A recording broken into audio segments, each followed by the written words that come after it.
কিরকম পরীক্ষা দেখেন মা, এইরকম পরীক্ষা যেন কোনো ভক্তের জীবনে না হয়। একটু মন দিয়ে শুনবেন, কত বড় পরীক্ষার মুখে দাঁড় করিয়েছিল ভক্তকে। আমার ভক্ত ওই দরজার ধারে ভিজে কাপড়ে বসে বসে কাঁদছে। দয়াময়, আমার দুয়ারে একটা অতিথি পাঠাও। ভগবান কৃপা করে সকালবেলা 3 জন বৈষ্ণব পাঠিয়েছে, আর বৈষ্ণব সেবা দিয়ে ভিক্ষা করে যা কিছু জোগাড় করেছে আমার ভগবানের চরণে নিয়েছে। আমার ভগবানের চরণে গিয়ে জানাচ্ছে, দয়াময়, সেই ছোটবেলা থেকে তোমায় ভালোবাসছি। যেদিন থেকে আমার জ্ঞান হয়েছে সেদিন থেকে আমি তোমার চরণে দেহ মন প্রাণ অর্পণ করেছি। তোমায় ডাকতে ডাকতে আজ আমার নিজের যাবার সময় হলো। দন্ত পড়ে গেল, কেশ পাক ধরলো, শরীরের চামড়া আলগা হলো। তুমি কি পারো না একবার কৃপা করে আমায় দেখা দিতে? দয়াময়,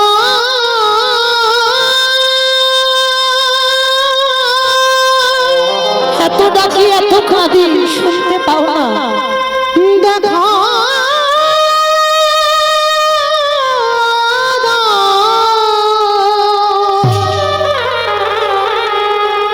ওগো তুমি না কি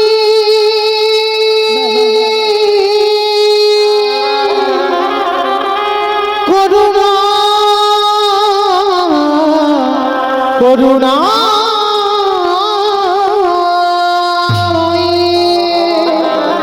আমি এত ডাকি তুমি কেন শুনতে পাও না? আমি এত কাঁদি, তুমি আমার ডাকি কেন শুনতে পাও? কথা একবার দেখা দাও, পাবনি দেখা ওগো দয়া। নয়নে জলে বুক ভাসিয়ে কাঁদছে, ঠিক সেই সময় ভগবান অতিথি রূপে দরজায় এসে ডাকছে, মুনিবা। আমায়রা মানুষের ডাক আর ভগবানের ডাকে তফাৎ হবে না?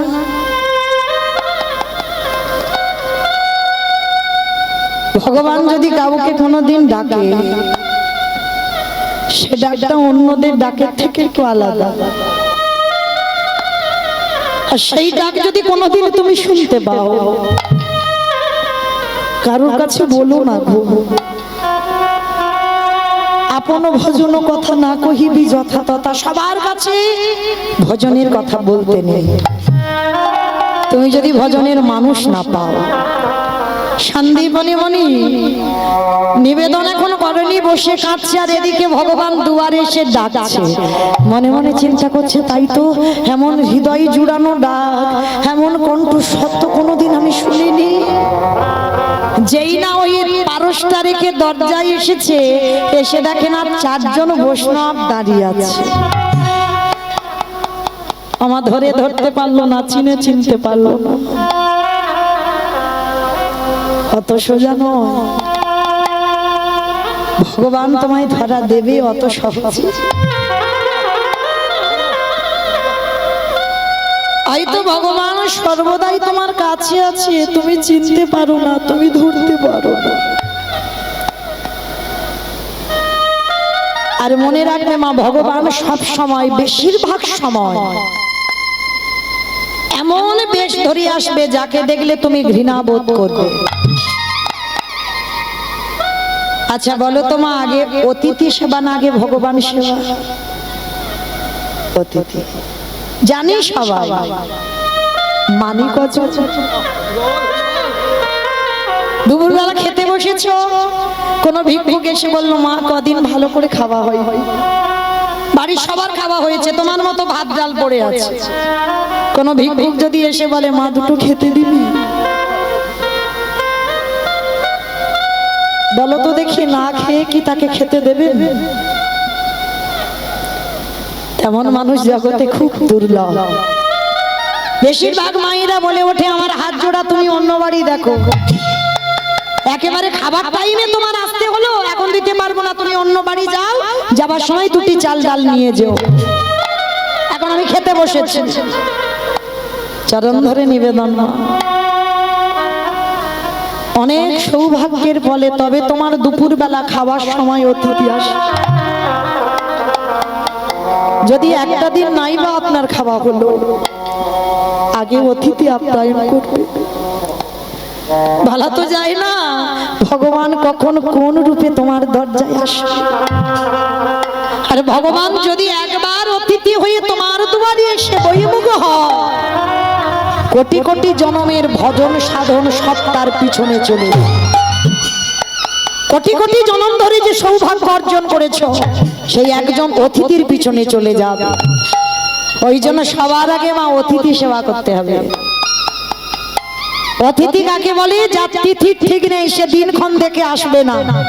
সে তোমাকে ফোনে নিমন্ত্রণ পেয়েছে তবে আসবে, ফোন করে আসবে না। অতিথি তাকেই বলে যার কোনো তিথি জ্ঞান থাকে না। তো আজকে চেষ্টা করবেন মা, দুয়ারে কেউ এলে সবার আগে একটু বসবার জায়গা দিয়ে সবার আগে একটু পিপাসার জল তাকে দেবে। অনেক অনেক ভক্তের আছে দেখবেন বাবা, বাইরেটা খুব কঠিন, মানে বাইরে এমন বাবা রূঢ় ভাষায় কথা বলে মনে হয় লোকটা মোটে ভালো নয়, কিন্তু দেখবেন বাবা তার ভিতরে তার সঙ্গে মিশে দেখবেন তার হৃদয়টা খুব নরম। তার রাবণের চরিত্রটা মা ঠিক এই রকমের ছিল, যার জন্য তো এই রাবণকে মেরে আমার রামচন্দ্রের অপরাধ হয়েছিল। কারণ কত বড় ভক্ত ছিল জানো রাবণ রাজা? রাবণের 1 লক্ষ ছেলে আর 12 লক্ষ নাতি, বংশে বাতি দেওয়ার মতো কেউ নেই। রামচন্দ্র বসে বসে চিন্তায় আছে। এমন সময় বিভীষণ গিয়ে বলেছিল, প্রভু একটা কথা বলবো। কি কথা? বলে শোনো প্রভু, আমার দাদাকে তুমি এইভাবে মারতে পারবে না। বলে কেন?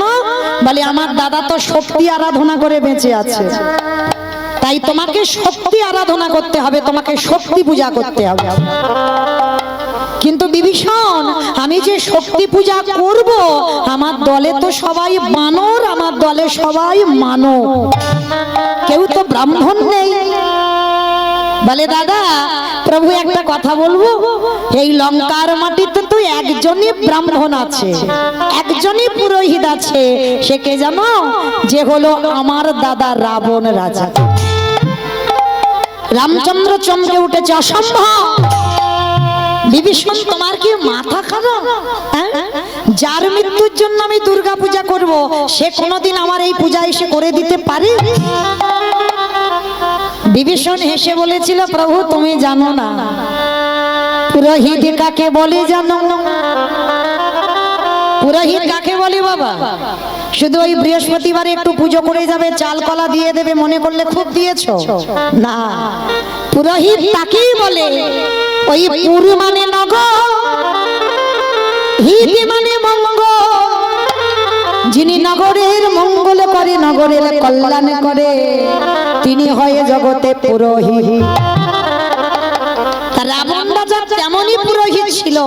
তা আমার রামচন্দ্র বলছে, বিভীষণ তাহলে কে রাবণকে নিমন্ত্রণ করতে যাবে? বলে কেন, লক্ষণকে পাঠাও। তা রামচন্দ্র লক্ষণকে ডেকেছে, লক্ষণ যাও তুমি একবার গিয়ে রাবণকে নিমন্ত্রণটা করে এসো। এই জায়গাতে একটু মন দিয়ে শুনবেন বাবা, ভগবানের ভাই হয়ে মনে বড় ভয় যে আমি তো খালি হাতে যাব, তীর ধনুক নিয়ে যাব না। আর খালি হাতে গেলে যদি বাবা ওই রাবণ যুদ্ধ করে আমাকে একা পেয়ে, আস্তে আস্তে আস্তে ছোট্ট কোমরে একটা ছুরি নিয়ে গেছে বাবা। তা রামচন্দ্র দেখে বলেছিল, লক্ষণ ওই পূজারী নিমন্ত্রণ করতে কেউ অস্ত্র ব্যবহার করি না, তুমি অস্ত্রটা ফেলে দাও। কিন্তু দাদার কথা শুনেনি মা, লক্ষণ চুরি করে একটা ছুরি নিয়ে গিয়েছিল রাবণকে নিমন্ত্রণ করতে। আর যখন রাবণকে নিমন্ত্রণ করতে গেল না, মন্দোদরী মা রাবণের স্ত্রী, মন্দোদরী মা 1 লক্ষ ছেলে আর 12 লক্ষ নাতি, কেউ আর মা বলে ডাকার নেই, নির্জনে বসে বসে কাঁদছে।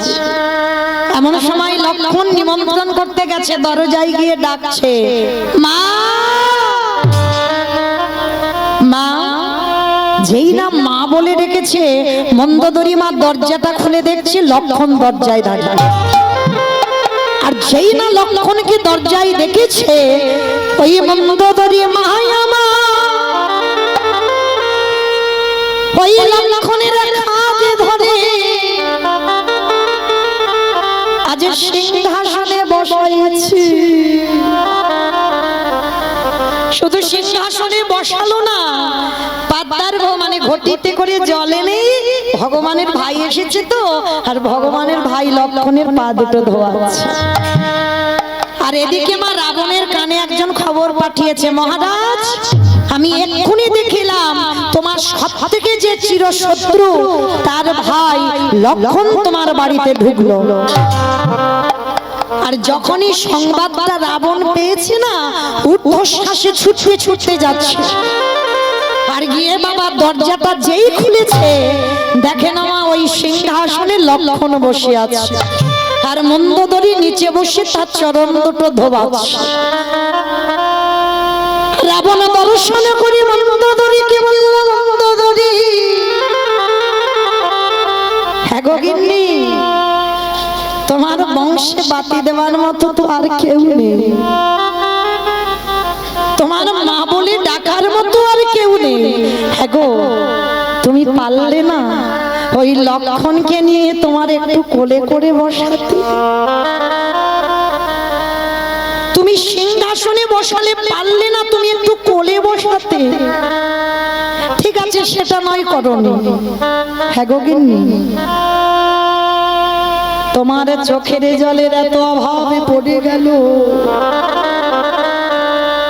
শেষ পর্যন্ত তুমি ঘটিতে করে লক্ষণের চরণ দুটো ধোবাচ্ছ, পারলে না তোমার ওই চোখের জলে তার চরণ দুখানা ধোবাইতে? তা রাবণ যেই না লক্ষণকে দেখেছে, দেখে বাবা রাবণ দুটো হাত বাড়িয়ে ডাকছে, লক্ষণ একটু আয় তো দেখি বাবা, আমার এই হৃদয়ে তোর দাদা তো সবগুলোকে কেড়ে নিয়েছে, আমার এই হৃদয়ে পুত্র শোকের আগুন জ্বলছে, আয় একটু আয় তো দেখি আমার বুকে, তোকে জড়িয়ে ধরে আমার এই বুকের আগুনটা নেভে কিনা, একটু আয়। শত্রু ভগবানের ভাইকে ডাকছে, কিন্তু ভগবানের ভাই যেতে পারছে না। কেন যেতে পারছে না জানো? কারণ মনে মনে লক্ষণের ভয়, ওই যে কোমরে ছুরিটা লুকানো আছে বাবা, যদি রাবণ বুঝতে পেরে যায়, রাবণের কাছে যেতে পারছে না। রাবণ ডাকছে কিন্তু লক্ষণ যাচ্ছে না। সঙ্গে সঙ্গে বাবা যেই যাচ্ছে না, রাবণ হেসে বলে উঠেছিল, কি রে আসছিস না? মনে পুরোহিত নিমন্ত্রণ করতে এসেছিস, আবার কোমরে ছুরি এনেছিস? কত বড় ভক্ত বাবা, কত বড় ভক্তি থাকলে তবে বাবা জানা যায়। কিরে ফেলে দে, ছুরিটা এনেছিস কেন? ফেলে দে। তা যেই না বলা বাবা, লক্ষণের হাত থেকে ছুরিটা পড়ে গেছে। সব থেকে যে চিরশত্রু রাবণ দুটো হাত বাড়িয়ে বলছে, আয় না, একটু আমার বুকে আয় না রে বাবা, দেখি তোকে বুকে নিয়ে আমার আগুনটা নেভে গিয়ে। ওরে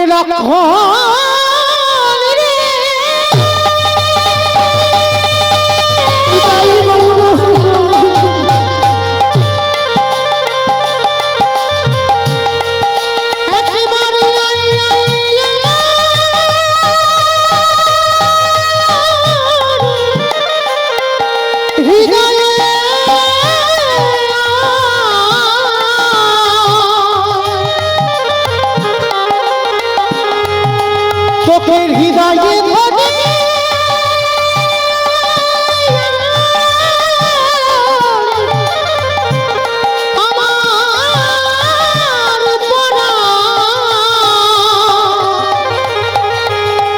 আমার পরাণ জুড়ায়ে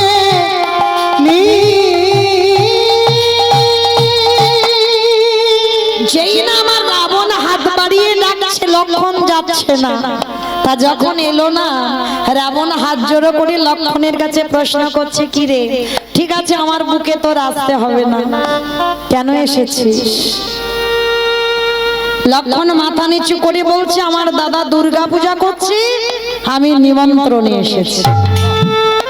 বাহ, নিমন্ত্রণ করতে এসেছিস, আমাকে গিয়ে পূজাটা করে দিতে হবে। তাহলে আমি যে পূজা করব, তা তোর দাদা দুর্গা পূজাটা কেন করছে? লক্ষণ মাথাটা নিচু করে বলছে, রাবণের মৃত্যুর জন্য। যেই না কথাটা বলা, রাবণ বলছে, দাঁড়া তাহলে আমি একটু ভালো করে গুছিয়ে আসি। তা লক্ষণ মনে মনে ভাবলো, এ বেটা বুঝি আমার কথা শুনতে পাই, কানে একটু বোধহয় কম কম শোনো। আবার দ্বিতীয়বারে বলছে, শোনো রাবণ, আমার দাদা যে দুর্গা পূজাটা করছে রাবণের মৃত্যুর জন্য। দ্বিতীয়বারে যেই কথাটা বলেছে লক্ষণ, রাবণ রেগে গিয়ে বলেছে, তুই কি মনে করছিস তোর কথা আমি শুনতে পাইনি? ওই জন্য দ্বিতীয়বারে বলছিস ভালো করে? আমি খুব ভালো করে শুনতে পেয়েছি। তাহলে তোর দাদা যে দুর্গা পূজা করবে, আমি যদি একবার ওই দুর্গা পূজাটা করতে যাই, আমি যদি পুরোহিত হিসাবে যাই, যার নামে সংকল্প করেছে তোর দাদা, তৎক্ষণাৎ তার মৃত্যু হবে। লক্ষণ, আমি যাব, আমার আপত্তি নেই, কিন্তু কথা দে লক্ষণ, তোরে দাদা বংশে বাতি দেওয়ার মতো কাউকে রাখে না। যদি পূজা করতে গিয়ে আমার প্রাণ খানা চলে যায়,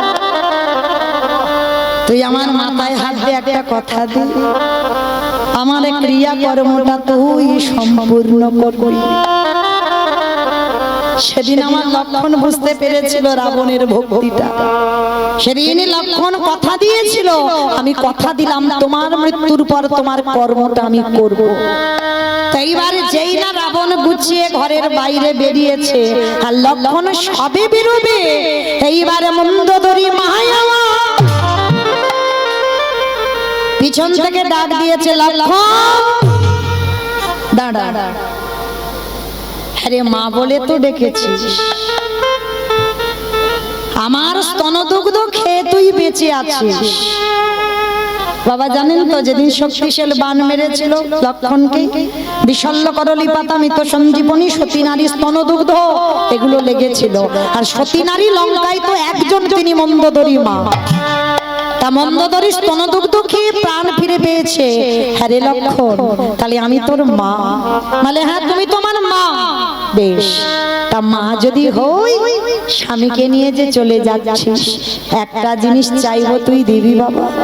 বলো মা, তুমি কি চাও? আমি তোমার স্তনদুগ্ধ খেয়ে আজকের প্রাণে বেঁচেছি, বলো তুমি কি চাও?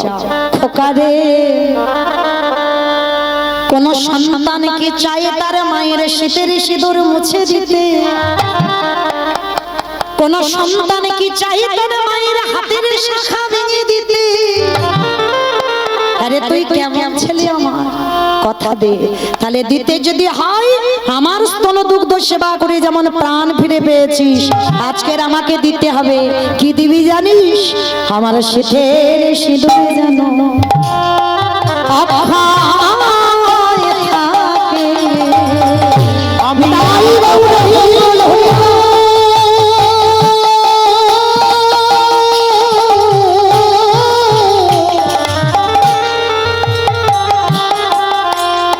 আমি আর তো কিছু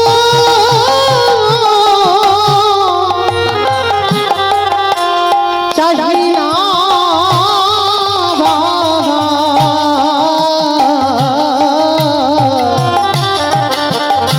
আমার শীতের সিঁদুরে যেন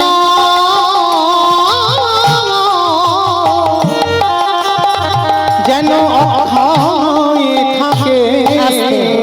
সেদিন লক্ষণ প্রতিজ্ঞা করেছিল, তোমার শীতের সিঁদুর অক্ষয় থাকবে। রাবণের মৃত্যু হলো ওই অকাল বোধন পূজা করতে গিয়ে। তারপরে বিভীষণের সঙ্গে আবার দ্বিতীয়বার মন্দোদরী মার বিবাহ হলো।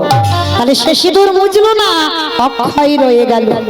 তো আজকের সেই রাবণ রাজাকে মেরেছিল রঘুপতি রামচন্দ্র।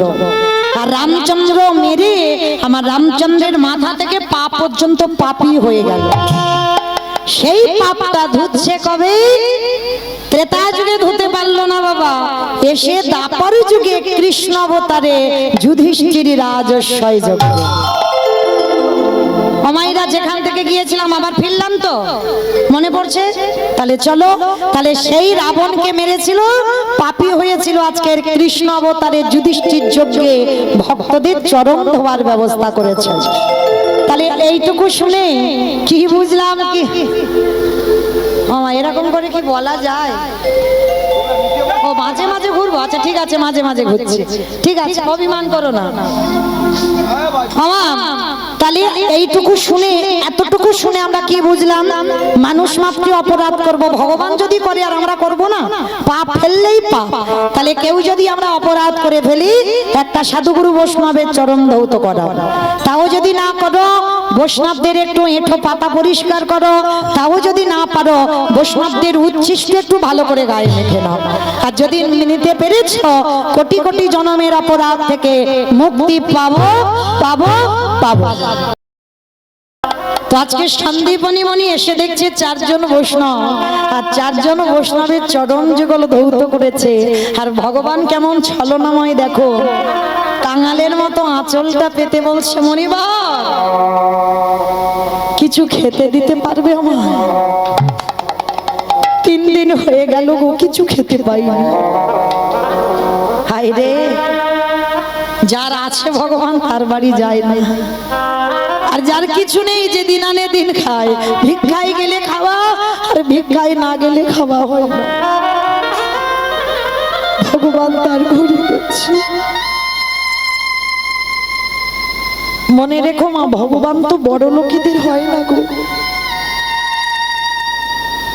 এ জগতে যার যত তালা বাড়ে তার তত জ্বালা বাড়ে। ভগবান তাদেরই হয়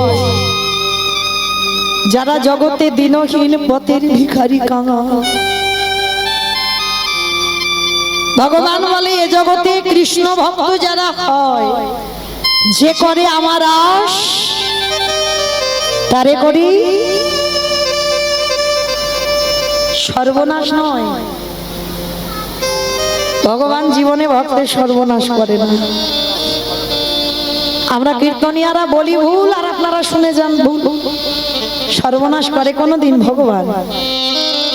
ভক্ত তো তার প্রাণ, ভক্ত তো তার জীবন,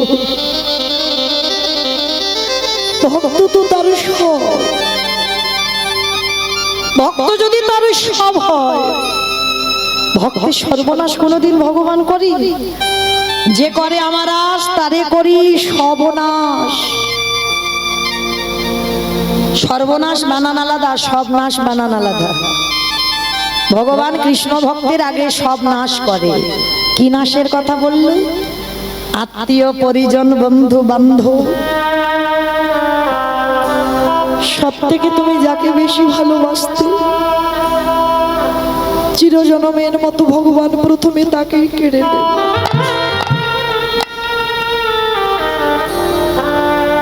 ভগবান বললেন, যাকে আঁকড়ে তুই কৃষ্ণ ভজনের সর্বস্ব দিতে পারছিস,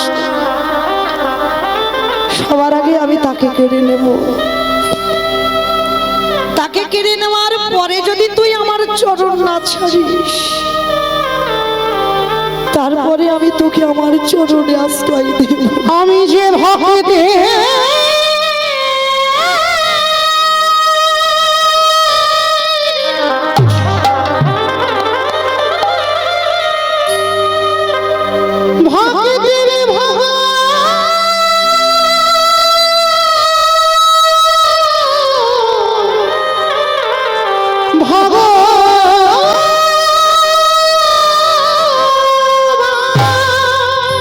সবকিছু কেড়ে নেব তোর কাছ থেকে।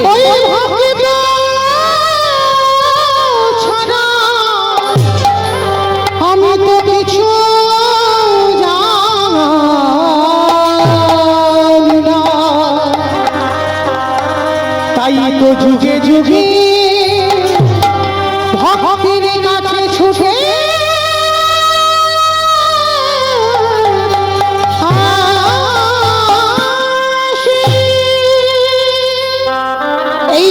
সংসারে ভগবান বারে বারে বলছে আমি ভক্তের সব নাশ করে দেব, তারপরে যদি আমার চরণ না ছাড়ে, কৃষ্ণ ভক্ত কোনোদিন ধনী হবে না, কৃষ্ণ ভক্ত কোনোদিন বড় লোক হবে না, কৃষ্ণ ভক্তকে কোনোদিন মাথা তুলে দাঁড় করাবে না।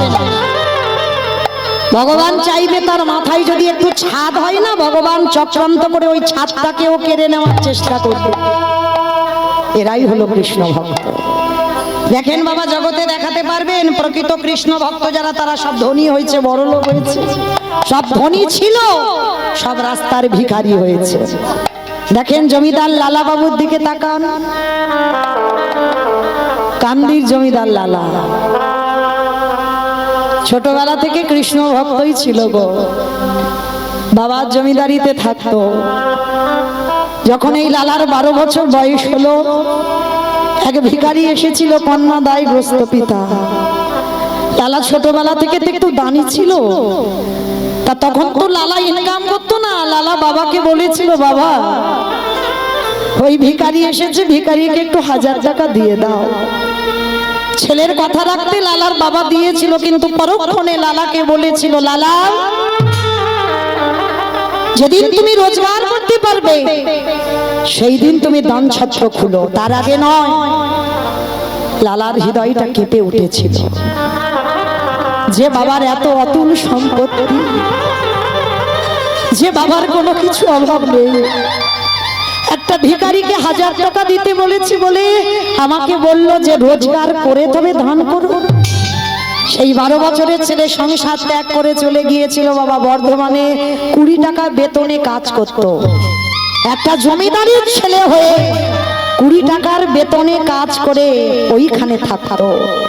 লালার বাবা এত দাম্ভিকতা ছিল, ওই লালার বাবা যখন অসুস্থ বিছানা সজ্জা হয়ে গেল, তখনও চৈতন্য হলো, আমি তো ঠিক করিনি, সামান্য 1000 টাকার জন্য আমার ছেলেকে এত বড় কথা বললাম। 12 বছরের ছেলে সংসার ত্যাগ করে চলে গেল। মৃত্যুর সময় বলে গেল, আমি তো মরে যাচ্ছি, আমার জমিদারি কে দেখবে? আমার লালাকে তোমরা ডেকে আনো।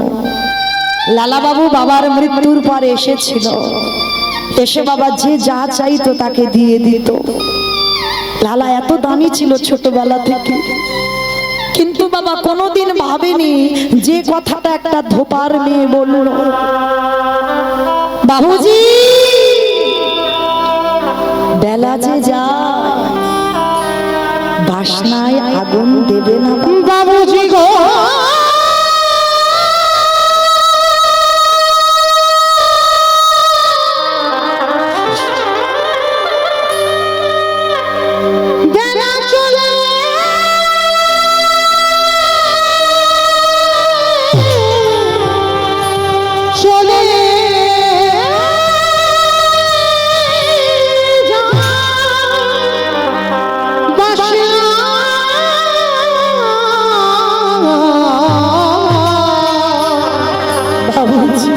বাসনা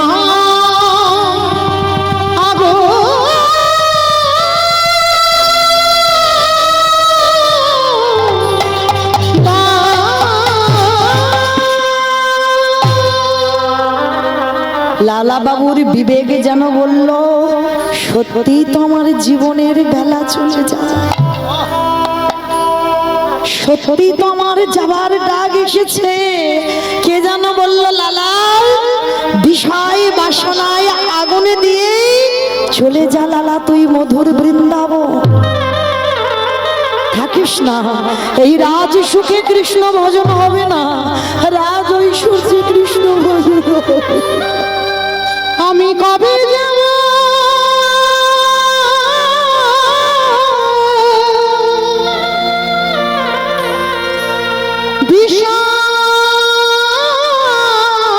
বিষয় ছেড়ে মধু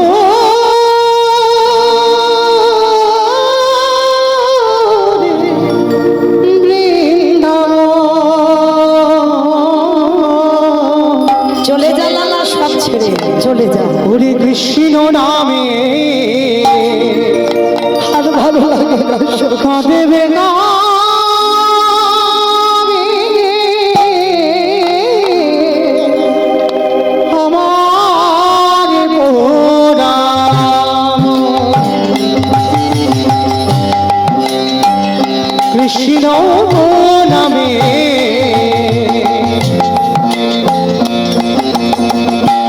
কাঁদবে গামে আমার পোড়ামনি। আমি কবে যাব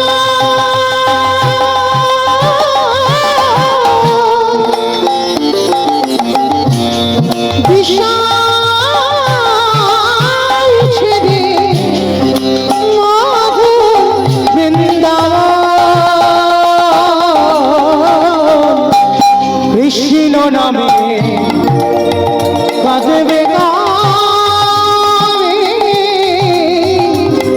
আমার পোড়ামনি। লালা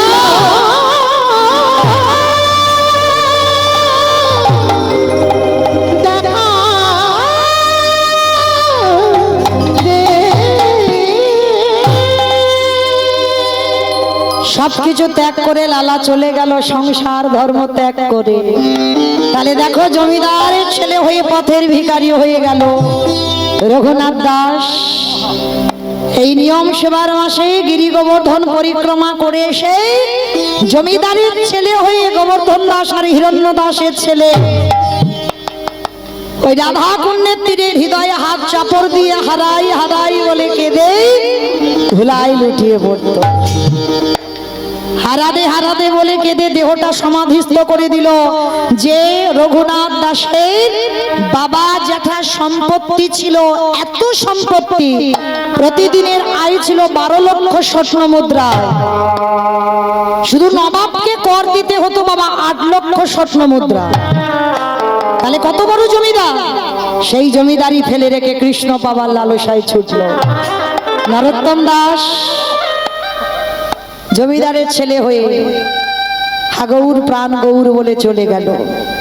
তাহলে দেখো এরা জমিদারি ত্যাগ করে পথের ভিখারি হলো, জগৎকে শিক্ষা দিল তুমি কৃষ্ণ চরণ আশ্রয় করলে কোনোদিন ধনী হবে না, পদে পদে তোমার বিপদ। আর মনে রেখো যার সংসারে যত বিপদ, যত কষ্ট, যত দুঃখ, যত জ্বালা, মনে রেখো কৃষ্ণ আছে বলে তোমার এত কষ্ট। আর যে সংসারে কৃষ্ণ নাই, সে সংসারে কোনো জ্বালা নাই, যন্ত্রণা নাই, সুখের রাজ্যে বাস করে। আর যার যত দুঃখ বেশি, তার সাথে কৃষ্ণ আছে বলে এত দুঃখ। তো আজকে সেই সন্দীপনী মনে যার কিছু নেই, ভিক্ষাই সম্বল, তার বাড়িতে গিয়ে দাঁড়িয়েছে। যেই না আঁচলটা পেতেছে, সন্দীপনী মনি বলছে বেশ আপনারা 4 জন বসে, আমি দেখছি কি ব্যবস্থা করা যায়। তা সকালবেলা ভিক্ষা করে মা চাল ডাল হাঁড়িতে আছে, জানে 4 জন তো ওইটুকু রান্না করলে হয়ে যাবে। তো যেই না ছুটে ঘরে গিয়ে চালের হাঁড়িটা খুলেছে, একটাও চাল তাতে পড়ে নেই। গেল কোথায়? ওই যে করে আমার আজ তারে করি সব নাশ, সব খেয়ে ফেলেছে। ভগবান মনে মনে ভাবলো একটু যাচাই করে দেখতে হবে না, আমার ভক্ত না ও আমার নকল ভক্ত। সবকিছু খেয়ে নিয়েছে। আর যেই না সবকিছু খেয়ে নিল, ওই ছোট ছেলে ছিল একটা, যার নাম হচ্ছে বটু। তা বটুকে ডাক দিয়েছে, বাবা এই বটু এদিকে আয়, এদিকে আয়। আরে বাবা আমার হাঁড়িতে চাল ডাল ছিল দেখেছিস?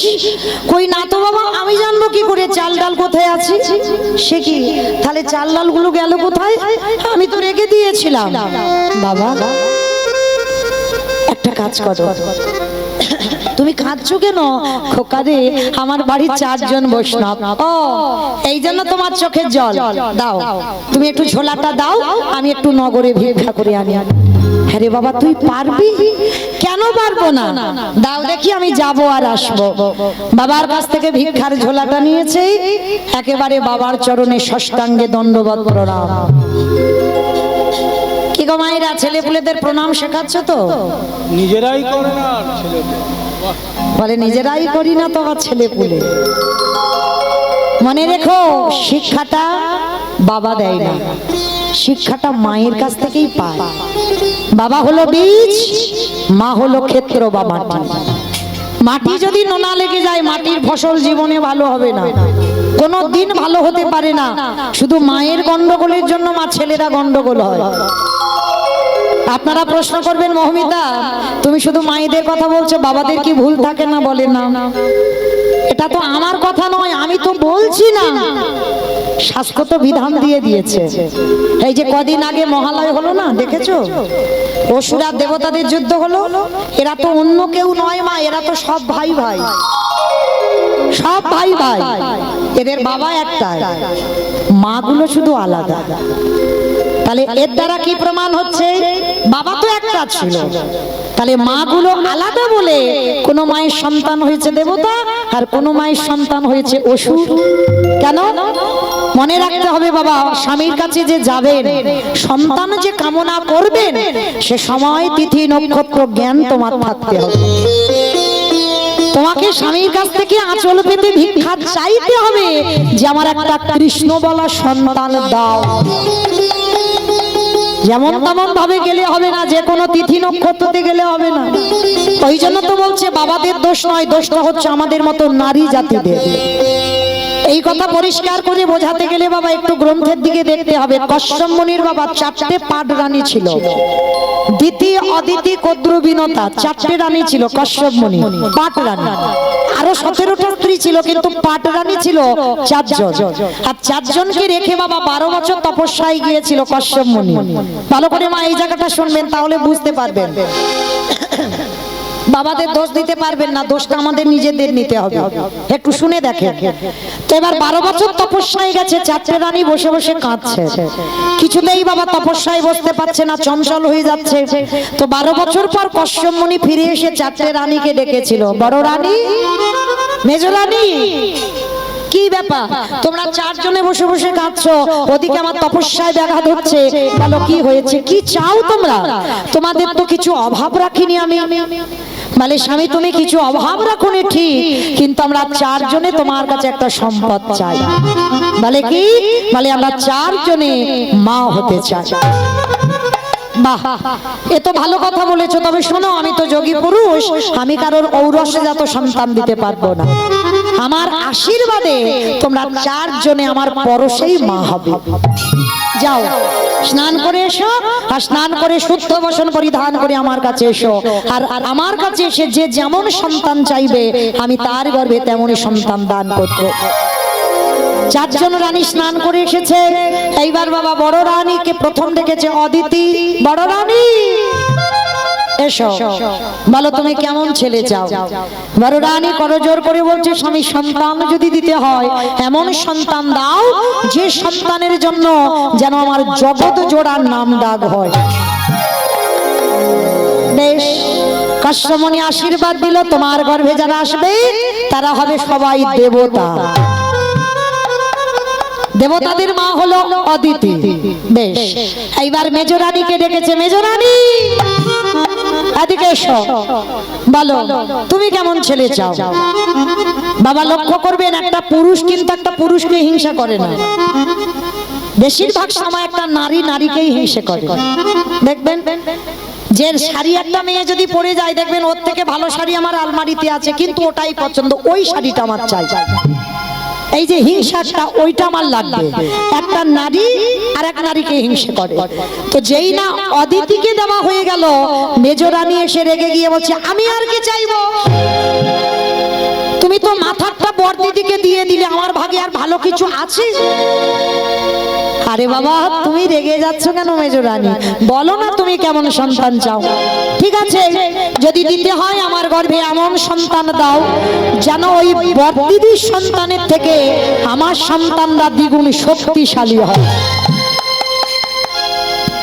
যেই না কথাটা বলেছে, সঙ্গে সঙ্গে কশ্যপ মুনি হেসে বলে উঠলেন, বাহ দেখো মেজ রানী, এক নারীর হিংসায় জর্জরিত হয়ে তুমি সন্তান চাইছো, তোমার ছেলেরা বড়দিদির ছেলের থেকে আরো শক্তিশালী। বেশ তাই হবে, তুমি যেমন ছেলে চাইছো তেমনই দেব। তোমার গর্ভে যারা আসবে তারা হবে সবাই অসুর। বাবা একটা, খেয়াল রাখবে, বাবা একটাই। তাহলে একজন রানী পেল দেবতা, একজন রানী পেল অসুর। এইবার 3 নম্বরের রানীটা তো সে পুড়ে যাচ্ছে, রাগে জ্বলছে। কারণ বর দিদি মেজ দিদি নিয়ে নিল, আজ এটা তো সেজো, সেজো জনে রেগে তো আগুনের মতো জ্বলছে। স্বামী ডাক দিয়েছে কশ্যপ, ও সেজো রানী বলো তুমি কেমন সন্তান চাও? সে তো রেগে লাল হয়ে মাথার কেশ এলিয়ে দিয়েছে, পরনের বসন লুটিয়ে দিয়েছে, এলু থেলু দেশ রাগান্বিত হয়ে বলছে আমি আর কি চাইবো? তুমি তো বর দিদি মেজ দিদিকে দিয়ে দিলে ভালো ভালো, আমার ভাগে আর কিছু আছে? আরে বাবা তুমি অত রেগে যাচ্ছ কেন? চেয়ে তো দেখো। ঠিক আছে তাহলে দিতে যদি হয় আমার গর্ভে এমন সন্তান দেবে, আমার সন্তানকে দেখে শুধু বর দিদির ছেলে নয়, মেজ দিদির ছেলে নয়, আমার সন্তানকে দেখে গোটা পৃথিবীর মানুষ যেন ভয়ে থরথর করে কাঁপে। চমকে উঠলো কশ্যপ। সেজো রানী তুমি এক নারীর হিংসায় জর্জরিত হয়ে তুমি আমার কাছে সন্তান চাইলে, তোমার ছেলেকে দেখে সবাই ভয় পাবে। হ্যাঁ আমার ওই রকম ছেলে লাগবে। বেশ তাহলে আশীর্বাদ দিলাম, তোমার গর্ভে যারা আসবে তারা সবাই হবে এক একটা সর্প। কদ্রুর গর্ভে বাবা জগতে যত রকমের সাপ, সাপেদের মা হলো কদ্রু মা। তাহলে দেখেন মা লক্ষ্য করে, নারী কিন্তু সব, দেখতে নারী হলে হবে না, সবার চরিত্র ব্যবহার আলাদা। দেখেন এটাই প্রমাণিত হচ্ছে বাবা একটাই, তাহলে তিনজনের তিন রকমের সন্তান চাইলো। এইবার ছোট রানীটা সবার পিছনে দাঁড়িয়ে আছে, আর ওই রানীটা খুব আদরে, ছোট তো, কি জানো না, বিনতা। আদর করে ডাক দিয়েছে অভিনয়, এদিকে এসো। এ কি তোমার চোখে জল কেন? ও বুঝতে পেরেছি, বর দিদি মেজ দিদি শেষ দিদি চেয়ে নিল, তোমার ভাগে আর কিছু নেই, ওই জন্য কাঁদছো তো? না স্বামী আমি ওই জন্য কাঁদছি না। তাহলে তুমি কাঁদছো কেন? তুমি কেমন ছেলে চাও? স্বামী আমি যেমন ছেলে চাইবো তুমি দেবে। চরিত্র দেখেন, সব নারী তফাৎ কত। আমি ওই বর দিদি মেজ দিদিকে দিলাম আর তোমাকে দেব না? তুমি কেমন ছেলে চাও? ছোট রানী বলছে ওই রকম করে বললে হবে না, আমার কেশ স্পর্শ করে প্রতিজ্ঞা করো, আমি যেমন সন্তান চাইবো তুমি আমায় তেমন সন্তানে দেবে। কশ্যপমণি বলছে আরে বাবা প্রতিজ্ঞা করার কি আছে, আমি দেব বললাম তো না, আমি যেমন ছেলে চাইবো তোমাকে তেমন ছেলে দিতে হবে। বেশ কশ্যপমণি ত্রিসত্য অঙ্গীকারে আবদ্ধ হলো। এইবারে বিনতাকে দিয়ে বলল স্বামী গো, সন্তানে যদি দিতে হয় বর দিদির মতো নয়, মেজ দিদির মতো নয়, শেষ দিদির মতো নয়, ও মা এর থেকে আরো ভালো ছেলে চাই।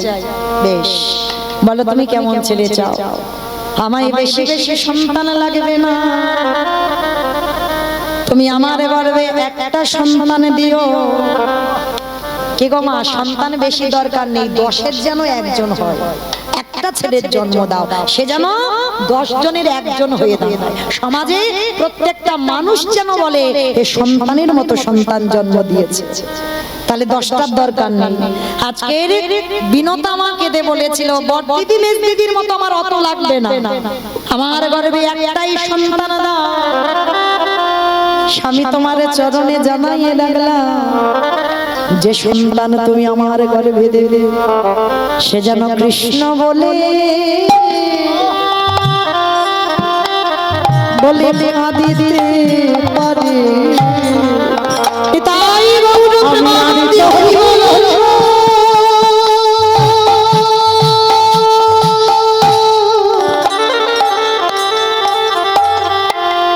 কিছু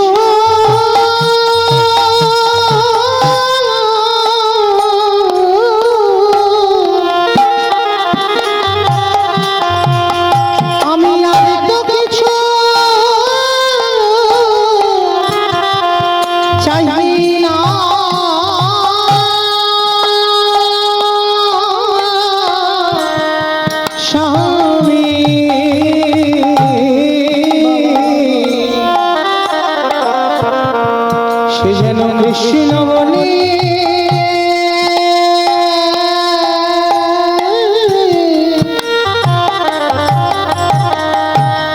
কৃষ্ণ বলে কাঁদিতে পারে। ওগো স্বামী গো, ও স্বামী গো, যেদিন আমার নিদানের সময় হবে, নিদানের সময় হবে, যেদিন আমার চার জনা বাসের দোলায় যাবে, তুমি আমার গর্ভে এমন একটা সন্তান দিও, ওই যাবার কালে যেন সেই আমার কানে কৃষ্ণ কৃষ্ণ নামে বলি দিতে পারি। যেদিন ও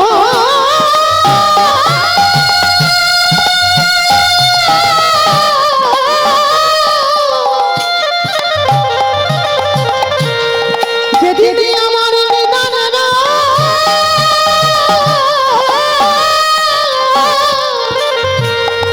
সময় হবে,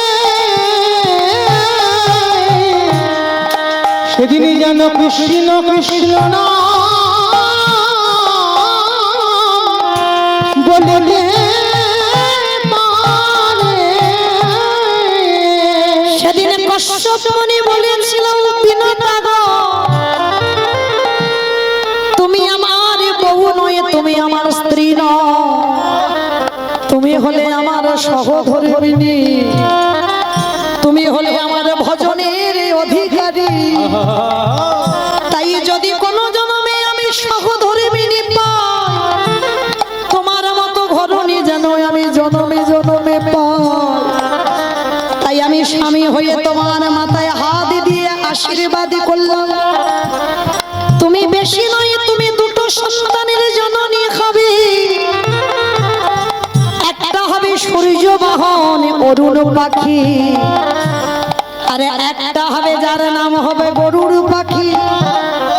শুধু কৃষ্ণ নামে জিহ্বাতে বলবে না, আমি তোমার স্বামী হয়ে আশীর্বাদ দিলাম, তুমি এমন ছেলের জননী হবে, সে ভগবানকে কাঁধে নিয়ে বেড়াবে। ও কই তাই গৌর হরিল,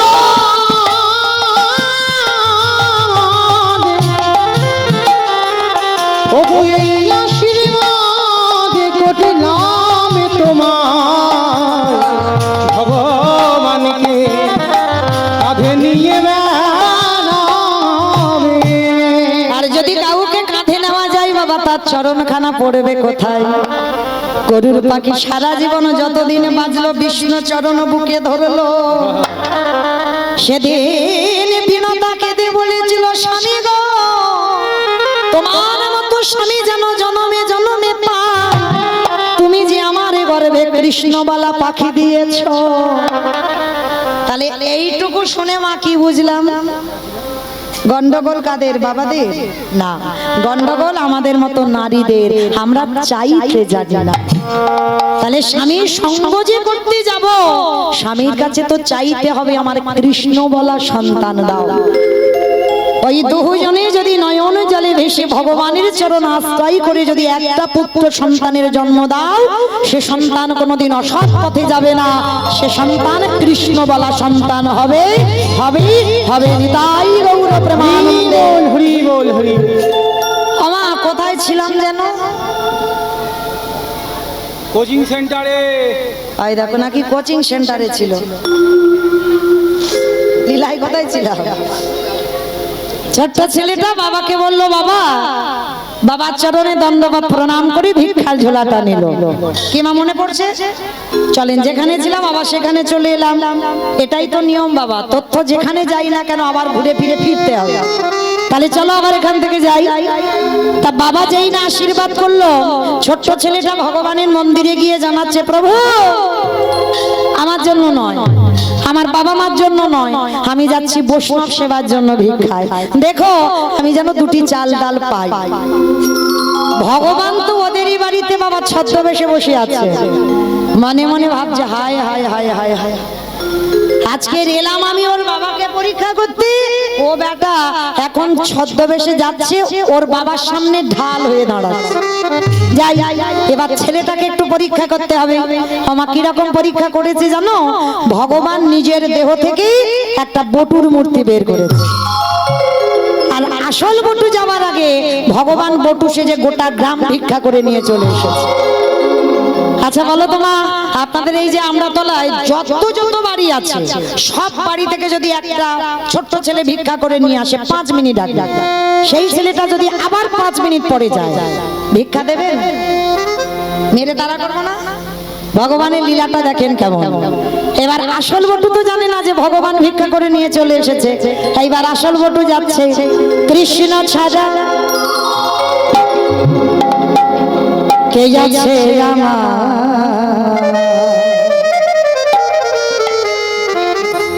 বিশ্ব চরাচর মাঝে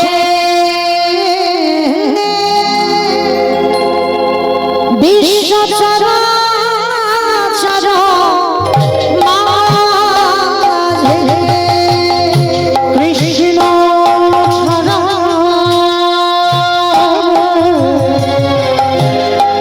বলো কে আছে বিশ্ব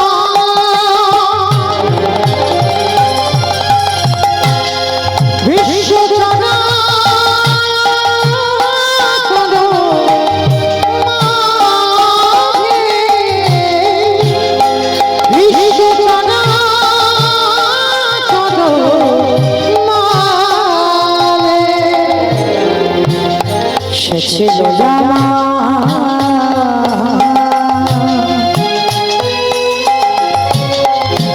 দুঃখ সুখের বন্ধু, সে হলো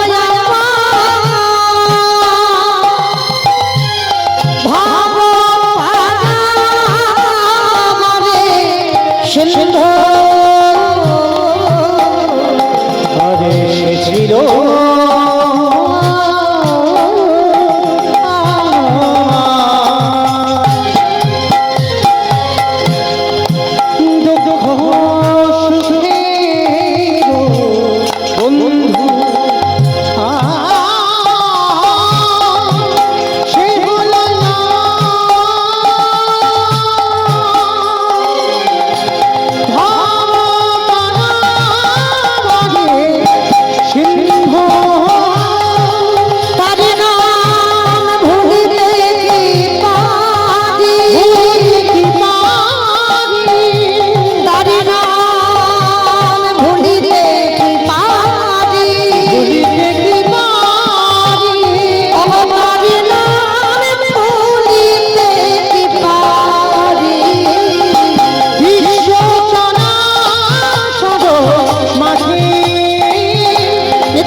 যেই না ছোট্ট ছেলেটা ব্রজমাদের ঘরে গেল, সমস্ত ব্রজমায়েরা বেরিয়ে এসে বলে না,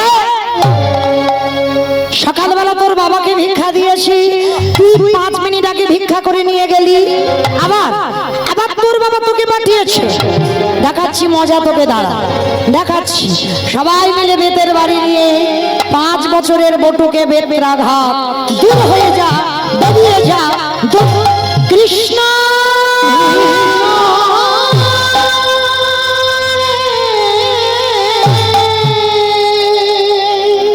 বিনা অপরাধে ছেলেটাকে এত মার মেরেছে, ধুলায় লুটিয়ে পড়ল ছোট ছেলেটা। কৃষ্ণ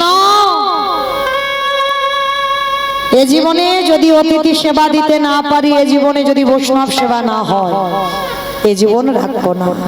এই জীবন আমি যমুনার জলে ত্যাগ করে দেব। ভগবান ভয় পায় কখন? মা প্রকৃত ভক্তের কাছে। ভক্তই তো ভগবানকে জব্দে ফেলতে পারে, তাই না? ভগবান তো ভক্তকে যেমন জব্দে ফেলে, ভক্ত কোন কোন ভক্ত আছে ভগবানকে মেরেও দেখাতে পারে। ভগবানকে শাসন করেও দেখাতে পারে, পারে না?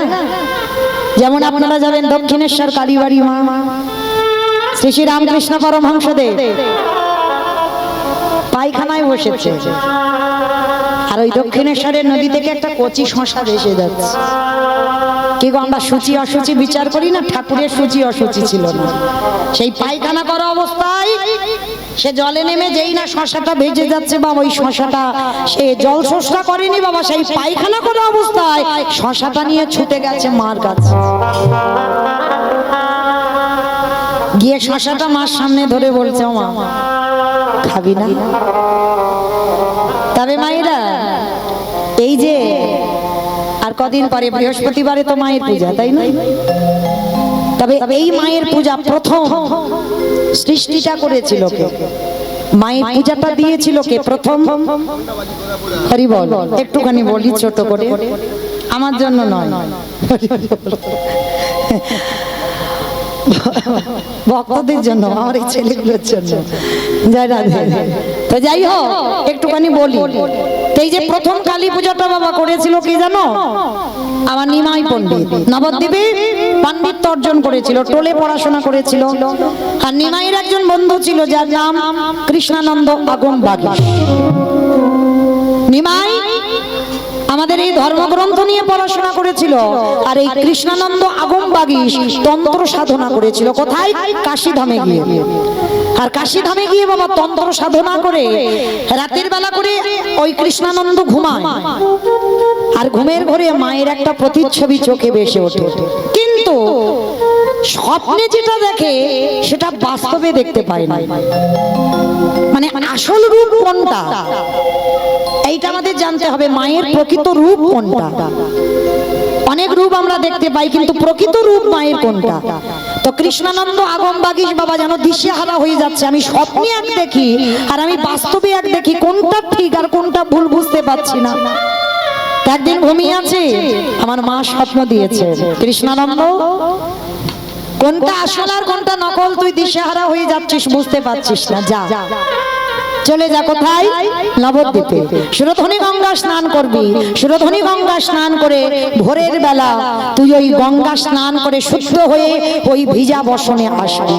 তবে মা এখন তো নবদ্বীপে গেলে বাবা এখন বড় বড় অট্টালিকা হয়েছে, রাজপ্রাসাদ হয়েছে, কিন্তু যখনকার কথা বলছি তখন ছিল ঘন জঙ্গল, এত ঘর বাড়ি ছিল না। সুরধনীটা ছিল কিন্তু জঙ্গল ছিল, ঘোর জঙ্গল। তো কৃষ্ণানন্দ যেই না স্বপ্নটা পেয়েছে, ছুটে এসেছে বাবা কাশী থেকে একেবারে নবদ্বীপ। সুরধনী গঙ্গায় ঝাঁপ দিয়েছি, তখন অন্ধকার আছে, আর ভোরের বেলা স্নান করে সুরধনী গঙ্গা থেকে স্নান করে কৃষ্ণানন্দ ওই মনের আনন্দে মায়ের গান গাইতে গাইতে যাচ্ছে। কারণ তন্ত্র সাধনা করে তো শক্তি আরাধনা করে, মা ছাড়া কিছু জানে না। আর তখনকার দিনে একটা নিয়ম আছে, কি নিয়ম জানো মা? এখন যেমন আমরা গায়ে জামা পরি, তখনকার মায়েদের গায়ে জামা ছিল না, অনেকদিন আগে কারার কথা বলছি। তো তখনকার মায়েরা শুধু শাড়ি ব্যবহার করত। তো আর তখনকার মায়েরা দেখবেন ভোর ভোর উঠতো সংসারের কর্ম করতে, আর ওই যে গোবর গুলে ছড়া ঝাড় দিত না, ভোরের বেলা ছড়া ঝাড় ফেলতো। কি মা এখনো দাও গোবর গলা জল দাও? পাথর সেটিং করা ঘরে নাকি গোবর জল দেবে? তবু বলে যাই মা, একটুখানি হলেও সদর দরজায় দিতে হয়। কেন? ওই গোবরেই তো মা লক্ষ্মী বাস করছে। হ্যাঁ, অনেক কথা বাবা শেষ হবে না সারা রাতে বলতে বলতে। যাই হোক, ওদিকে যাব না। তো আজকে চেষ্টা করবেন মা, একটুখানি হলেও বাটিতে গোবর গুলে একটু দরজায় ছড়া দেবে। কেন? তাহলে তোমার ঘরে লক্ষ্মী বর্তমান থাকবে। তো তখনকার দিনের মায়েরা ভোরবেলা উঠে দেখবে মা ওই গরুর কাজ সারতো, গোয়াল পরিষ্কার করতো, আবার গোময় নিয়ে ওই দেওয়ালে গোবর দিত, গোবর চাপড় দিত না, ভোর ভোর এই মাগুলো করতো কাজগুলো। তো আজকের কৃষ্ণানন্দ ভোরের বেলা আসছে, আর মায়ের গুণ কীর্তন গাইতে গাইতে, আর ওই নবদ্বীপের একজন মা ভোরের বেলা দেওয়ালে গোবর চাপড় দিতে এসেছে। আর কৃষ্ণানন্দ ঠিক সেই সময় ওই রাস্তা দিয়ে আসছে। সাদা মাকে আমার কালো রে, সাদা মাকে আমার কালো, শ্যামা মাকে আমার কালো রে,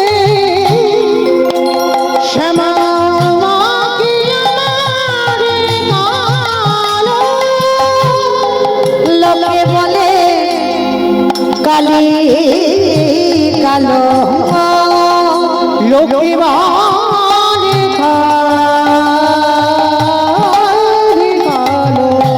আমার মনে তো বলে না কালো রে শ্যামা মাটি আমার কালো রে, শ্যামা মাটি আমার কালো রে, শ্যামা মাটি আমার কালো। শ্যামা কখনো সে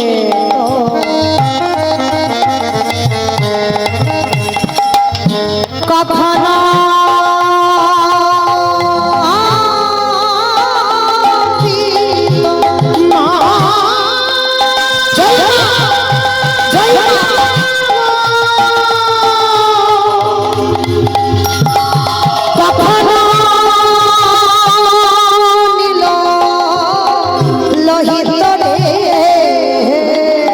শ্যামা কখনো সে তো কখনো পীত, কখনো নীল লোহিত রে।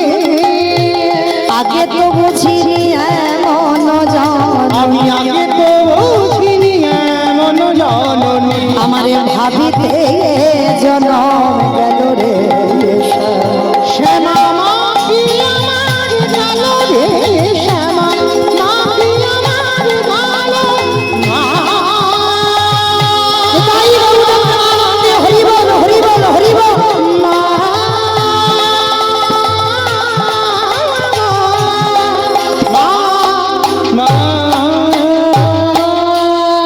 কৃষ্ণানন্দ তো চোখ বন্ধ করে মায়ের গান গাইতে গাইতে আসছে, আর সেই নবদ্বীপে সংসারী মা হাতে গোবরটা নিয়েছে, আর গোবরটা একটু কেটে, যারা দেওয়ালে গোবর দাও কিরকম করো মা, একটু কেটে নিয়ে আর গোবরটা তা সেই নবদ্বীপের মা একটুখানি গোবর কেটে নিয়ে বাবা সবে ওই দেওয়ালে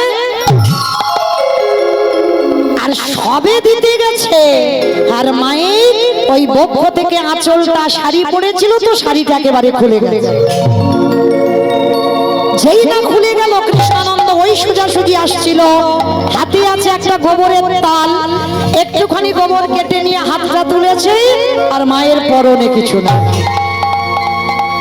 ওই রূপটা দর্শন করে কৃষ্ণানন্দ বলে বলেন এই তো মা মা আমি পেয়েছি, এই তো যে স্বপ্নে আমি যে রূপ দেখতে পাই এই তো সেই রূপ, এই তো। মনে মনে কৃষ্ণানন্দ ওই যে গোবরের তালটা একটা রক্ত বীজের মাথা করে দিল, হাতে ওই যে গোবরটা নিয়েছিল মনে মনে একটা ওষি বসিয়ে দিল, পরনে কিছু নাই। আর কৃষ্ণানন্দকে দেখে যখন ওই নারীর পরনে কিছু রইল না, জিহ্বাটা বাহির করে সবার প্রথম কৃষ্ণানন্দ আগম বাগীশ দর্শন করলো, আর দর্শন করে ছুটে গেল নবদ্বীপে পোড়া মাতলা। অনেক ভক্তরা গেছে নবদ্বীপে পোড়া মাতলা দর্শন করেছে। সবার প্রথম এই কৃষ্ণানন্দ আগম বাগীশ ওই মায়ের মূর্তি তৈরি করে ওই পোড়া মাতলাইতে প্রতিষ্ঠিত করে এই কৃষ্ণানন্দ প্রথম মায়ের দিগম্বর মানে পরনে কিছু ছিল না, ওইটা হলো মায়ের প্রকৃত রূপ, ওই রূপ ওই কৃষ্ণানন্দ প্রথম পূজা করেছিল। নিতাই গৌর প্রেমানন্দে হরি বল হরি বল হরি বল। আমার কোথায় ছিলাম বেশ হরি বল। তাহলে ভগবান সূচি অসুচি বিচার করে না। এইবার ছেলেটা যেই না মরতে গেল ভগবান মনে এই রে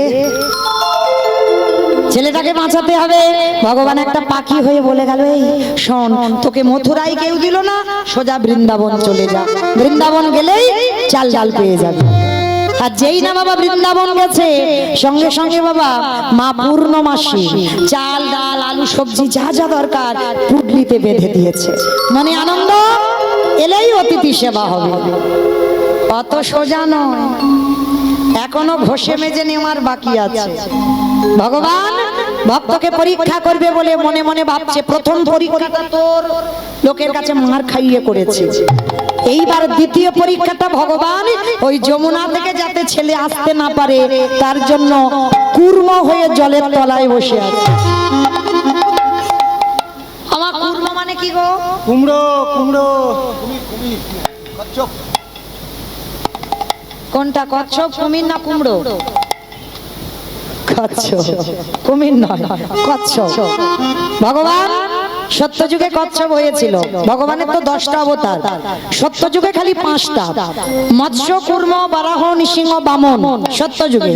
ত্রেতা যুগে 2টো রাম, একটা ভৃগু বংশী যমদগ্নি রৌরসী মা রেণুকার গর্ভে জন্ম নিল ভৃগুরাম বা পরশুরাম, আর একটা ক্ষত্রিয় কুলের রাজা দশরথী রৌরসে মা কৌশল্যার ঘরে জন্ম নিল দাশরথী রাম বা সীতাপতি রাম, আর একটা বলরাম অবতার, আর একটা হয়ে গেছে বাবা বুদ্ধ অবতার, আর একটা শুধু বাকি আছে। 9টা কমপ্লিট করেছে ভগবান, আর একটা বাকি আছে যেটা হবে কল্কি অবতার।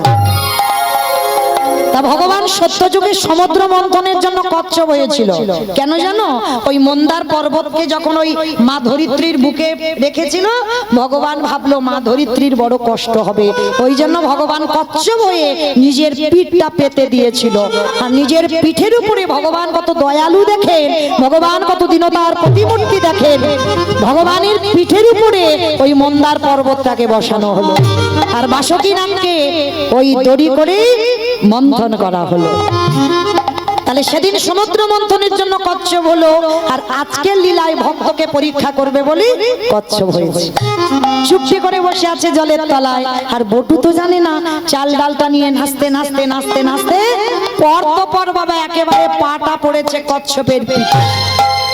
আর যেই পিঠে পড়লো, কচ্ছপের পিঠটা দেখেছো মা একটু পিছল মতো, পা পড়তেই পা পিছলেই জলে। আর যেই না জলে পড়ে গেল, সঙ্গে সঙ্গে ছোট্ট ছেলে কেঁদে উঠলো, মা তোর এত লোভ, তোর এত লালসা, তুই আমার অতিথি সেবার চাল ডালটাকে খেয়ে নিলি। ঠিক আছে, আমার জীবনটা এবার তোকে খেতে হবে। এতই যখন তোর লোভ, এতই যখন তোর লালসা, এতই যখন তোর খিদে, এবার আমার জীবনটাকে তুই খা। যেই না বাবা ছেলেটা মরবার চিন্তা ভাবনা নিয়েছে, ভগবান ওদিকে বলে হায় হায় হায়, ও যদি মরে যায় আমাকে তো কেউ ভগবান বলবে না। মানে ভগবান কিরম বদমাশ দেখো, একবার করে ভক্তকে জব্দে ফেলছে, আর একবার করে বাঁচাচ্ছে। কি করে বাঁচাই, কি করে বাঁচাই, কি হ্যাঁ হ্যাঁ হয়েছে।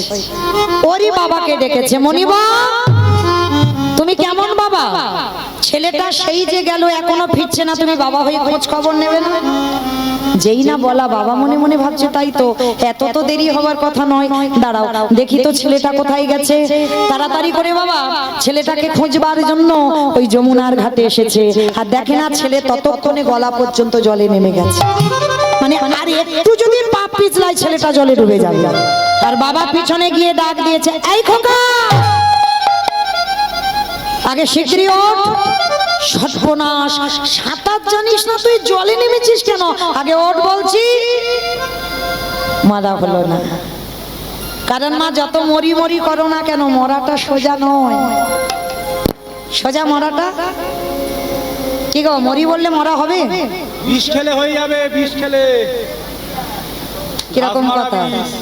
ও মা আবার ঘাস মারা বিষ খাবে? ও মা হবে, মরা হবে? আমি নিজের চোখে দেখেছি ঘাস মারা বিষ খেয়ে সে দিব্যি বেঁচে আছে। কে বলেছে ঘাস মারা বিষ খেলে মরে? ঠিক মতো খায়নি বলে খেয়েছে। হরি বল। মায়েরা যতই ছটফট করি না কেন, মৃত্যু যদি লেখা থাকে তবে মরবো। আর যত বিষ খাও, যত গলায় দড়ি দাও না কেন, আর একবার যে বিষ খেয়ে হাসপাতালে যাবে, দ্বিতীয়বার আর খাবার নাম করবে না। তাহলে মরি বললে মরা হবে না। ওই জন্য শাস্ত্র বিধান দিয়েছে বাবা, কেউ খেয়ে মরে, কেউ খাইয়ে মরে, কেউ নিয়ে মরে, কেউ দিয়ে মরে, কেউ শুনে মরে, কেউ দেখে মরে, কেউ বলে মরে, কেউ ভালোবেসে মরে। আমি যা যা কথাগুলো বলছি, হ্যাঁ হ্যাঁ ঠিক আছে, কড়াকড়ি দেবো, ঠিক আছে ঠিক আছে। তোমার যা যা কথাগুলো বলছি, একটা কথা কিন্তু গ্রন্থের বাইরে নেই, সব কিন্তু গ্রন্থে আছে, একটা বাজে কথা বলছি না। একটু শাস্ত্রের দিকে তাকিয়ে যদি কারো জানা থাকে আপনারা উত্তর দিতে পারবেন। বলেন তো খেয়ে মরেছিল কে? ভীম খেয়ে মরেছে? না, খেয়ে মরেছিল বকাসুর। কৃষ্ণ বসতে গেল, এমন করে বকাসুর কৃষ্ণকে গিলে খেতে গেল, বকাসুর বধ হলো। ভীম তো মরেনি খেয়ে, তাহলে মা বকাসুর বধ হয়েছিল খেয়ে, তাহলে খেয়ে মরল বকাসুর। পরেরটা সবাই বলতে পারবে, খাইয়ে মরেছিল কে? বাহ, পুতনা। স্তনে বিষ মাখালো, 6 দিনের ছেলে এমন করে টান দিল, পুতনা হরিবোল হলো। তাহলে খেয়ে মরলো, খাইয়ে মরলো, নিয়ে মরেছিল কে? আমি অপশন দেব, আপনারা বের করবেন। রামায়ণ। নিয়ে রাবণ, নিয়ে মরেছিল রাবণ। সীতা মাকে নিল, আর নিল বলেই তো 1 লক্ষ ছেলে আর 16 লক্ষ নাতি বংশে বাতি দেবার কেউ ছিল না। তাহলে খেয়ে মরলো, খাইয়ে মরলো, নিয়ে মরলো, দিয়ে মরেছিল কে? অপশন মহাভারত।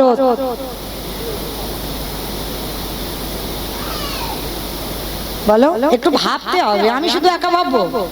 আপনারা তো কীর্তন শোনেন। মহাভারতে কর্ণ দিয়ে মরেনি, কবচ কুণ্ডল দিল বলে তো কর্ণ বধ হলো, না হলে বধ হতো?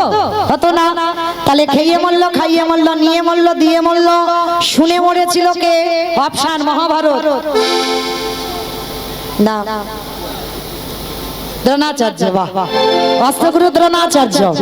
অশ্বত্থামা হতমানি ইহা আমি শ্রেষ্ঠ জানি, ইতি গজে পড়ে গেল রানে, গজে পড়ে গেল রানে। পুত্রের মৃত্যু সংবাদ শুনল, অস্ত্রগুরু দ্রোণাচার্য বধ হলো। তাহলে খেয়ে মরলো, খাইয়ে মরলো, নিয়ে মরলো, দিয়ে মরলো, শুনে মরলো, বলে মরেছিল কে? দক্ষ রাজার 7টা মেয়ে ছিল, 7টা মেয়ের মধ্যে একটা মেয়ে ছিল সতী, দক্ষ যজ্ঞ হয়েছিল বাবা। সব জামাইকে বলেছিল, আর বাবা শিবকে বলে। তা সতী যখন যেতে যাবে, বাবা ভোলানাথ বলছে, সতী তোমার বাবা সব মেয়েদের বলেছে, তোমাকে তো বলেনি, তুমি বিনা নিমন্ত্রণে যেও না, অপমানিত হতে। সতী বলেছিল, দেখো ওটা আমার বাপের বাড়ি, আমার ব্যাপার আমি বুঝে নেব। সতী বিনা নিমন্ত্রণে গেল, গিয়ে বাবা দেখছে সব জামাই বাবুরা বসে আছে, নিজের স্বামী আসে। তখন বাবা দক্ষকে প্রশ্ন করেছিল, পিতা তুমি সব জামাইকে বললে, তুমি আমার স্বামীটাকে কেন বললে না? বলে বলবো না। কেন বলবে না? বলে তোর স্বামীকে বললে ও তো ভূত প্রেত নিয়ে আসবে, আর যদি আসে তোমার যজ্ঞটা ভণ্ড হয়ে যাবে, ওই জন্য তোর স্বামীকে বলা যাবে না। আর এই কথাটা যখনই শুনেছিল, সতী বলেছিল, আমি সতী নারী প্রতিনিন্দা যখন শুনলাম, এই মুহূর্তে পিতা তোমার চোখের সামনে দাঁড়িয়ে আমি আমার দেহ ত্যাগ করব বলেই দেহ ত্যাগ করে দিল। তাহলে খেয়ে মরলো, খাইয়ে মরলো, নিয়ে মরলো, দিয়ে মরলো, শুনে মরলো, বলে মরলো, দেখে মরেছিল কে? এটাও হবে বাবা, ভীষ্ম দেখে মরেছিল। কৃষ্ণ রূপ দেখলো, আর একজন বাবা দেখে মরেছিল কে? হিরণ্যকশিপু। ভেবে দেখেন, প্রহ্লাদকে বলেছিল, প্রহ্লাদ তোর হরি কোথায় থাকে? বলে যেদিকে তাকাবো আমার হরিময় জগৎ। এই ফটিক স্তম্ভে তোর হরি আছে? বলে আছে। আর হাত করলো ফটিক স্তম্ভে, আর বাইর হলো দেহটা মানুষ আর মুখটা পশু। কোন ঠাকুর? গণেশ ঠাকুর। গণেশ ঠাকুর নাকি? দেখেছো কোনদিন সেই সন্ধ্যে 8টা থেকে একটা উত্তর ঠিক দিল? নৃসিংহদেব। তাহলে বাবা ওই রূপটা যখন ধরলো, আর হিরণ্যকশিপুরকে মারবার জন্য উদ্ধত হলো, হিরণ্যকশিপুর খিলখিল করে হেসেছিল, মূর্খ ভগবান, পারবে না আমাকে মারতে। বলে কেন? বলে আমাকে তো ব্রহ্মা আশীর্বাদ দিয়ে রেখেছে, আমাকে নারীতে মারবে না, পুরুষে মারবে না, পশুতে মারবে না। ভগবান বলে আমি মূর্খ নয়, মূর্খটা তুই। ওই জন্য তো তোর জন্য আমার এই রূপটা ধরা। আমি নারী নয়, আমি পুরুষ নয়, আমি পশুও নয়। তোদের 2 ভাইয়ের জন্য আমার 2টো অবতার, হিরণ্যাক্ষকে মারবার জন্য ভগবানের বরাহ রূপ, আর হিরণ্যকশিপুকে মারবার জন্য ভগবানের নৃসিংহ রূপ। ভগবান কত বড় ভক্ত ছিল এরা 2 ভাই, দেখো ভগবানের 2টো অবতার করে টেনে এনেছে। হরি বল। শুধু বাইরে থেকে বিচার করলে হবে না। তাহলে মা যেই না আমার নৃসিংহদেব শূন্যে তুলে নিয়েছি, হিরণ্যকশিপু হাসছে, তবু তুমি মারতে পারবে না। কেন? আমি জলে মরবো না, স্থলে মরবো না, অন্তরিক্ষে মরবো না। বলে মূর্খ, আমি তোকে জলেও মারবো না, স্থলেও মারবো না, অন্তরিক্ষে মারবো না, আমি মারবো তোকে ভগবানের উরুদেশ পদ হয়েছিল, যেই না উরুদেশে নিয়েছে হিরণ্যকশিপুর তবু হেসে বলছে তবু মারতে পারবে না। বলে কেন? বলে আমি তো ঘরে মরবো না, বাইরে মরবো না। বলে আমি তোকে ঘরেও মারবো না, বাইরে মারবো না, তাহলে মারবে কোথায়? বলে তোর ঘরের চৌকাঠের উপরে দাঁড়িয়ে। ঘরের চৌকাঠের উপরে দাঁড়িয়ে বধ হয়েছিল। তাই হিরণ্যকশিপু বলছে তবু তুমি মারতে পারবে না। কেন? বলে আমি তো দিনে মরবো না, আমি তো রাতে মরবো না। বলে আমি তোকে মারবো গোধূলি বেলা, দিনেও নয় রাতে নয়, গোধূলি বেলায় মারবো। বলে তবু মারতে পারবে না। বলে কেন? বলে আমি মাসেও মরবো না, আমি বারেও মরবো না। ভগবান বলে আমার যদি তোকে মারতে হয় এক্সট্রা একটা মাস সৃষ্টি করব, তবু তোকে মারবো। বলো তো মা, কোন মাসকে মাস বলে না, কোন বারকে বার বলে না? শোল মাছ।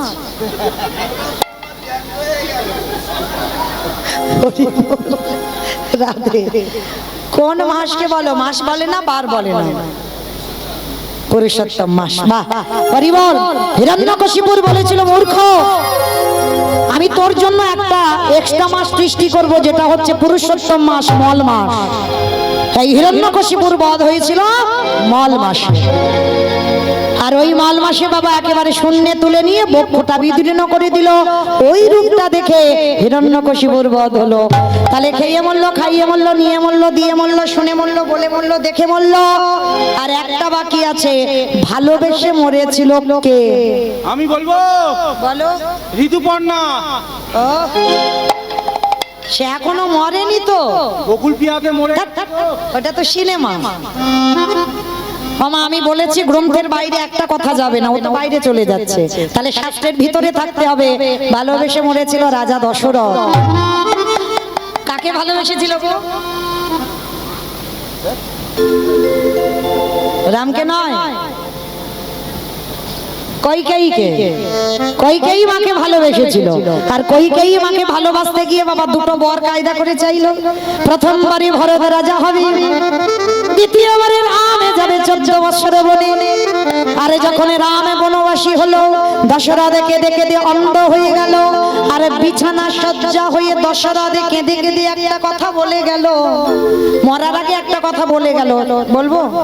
বলি।